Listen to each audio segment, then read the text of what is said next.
আজ আমি যাব পুরীর মন্দিরে। পুরীর জগন্নাথ মন্দির নতুনভাবে সেজে উঠেছে। চলুন ঘুরে আসি। এখন রাত 8টা বাজে। আমরা আমাদের হোটেল তারা প্যালেসের সামনে থেকে অটো নিলাম মন্দিরে যাওয়ার জন্য। মন্দিরে যেতে ভাড়া নিল 100 টাকা। আর আপনারা জানেন যে অটো মন্দির অবধি যায় না, কিছুটা আগে ছেড়ে দেয়।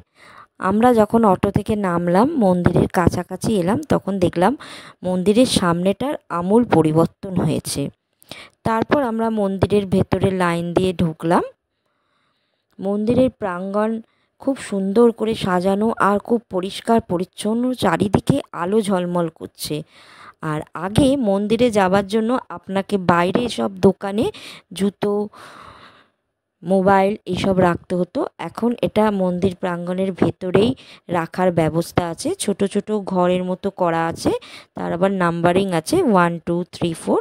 যে কোনো ঘরে আপনি এই মোবাইল, জুতো সব জমা রাখতে পারেন। আর এটা সম্পূর্ণ ফ্রি, এর জন্য কোনো টাকা দিতে লাগবে না। জগন্নাথ দর্শন করে সবাই মন্দিরের প্রাঙ্গণে বসেই সময় কাটাচ্ছিল। আজকের ওয়েদারটা খুবই ভালো, সুন্দর হাওয়া দিচ্ছে, তাই আমরাও একটু মন্দিরের চারপাশটা ঘুরছি আর আপনাদের চারপাশটা ঘুরে দেখাচ্ছি। এখানে এক জায়গায় ড্রিঙ্কিং ওয়াটারের ব্যবস্থা রয়েছে আর ভেতরেই রয়েছে টয়লেট।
সকালে উঠে আমরা পুজো দিয়ে নিলাম।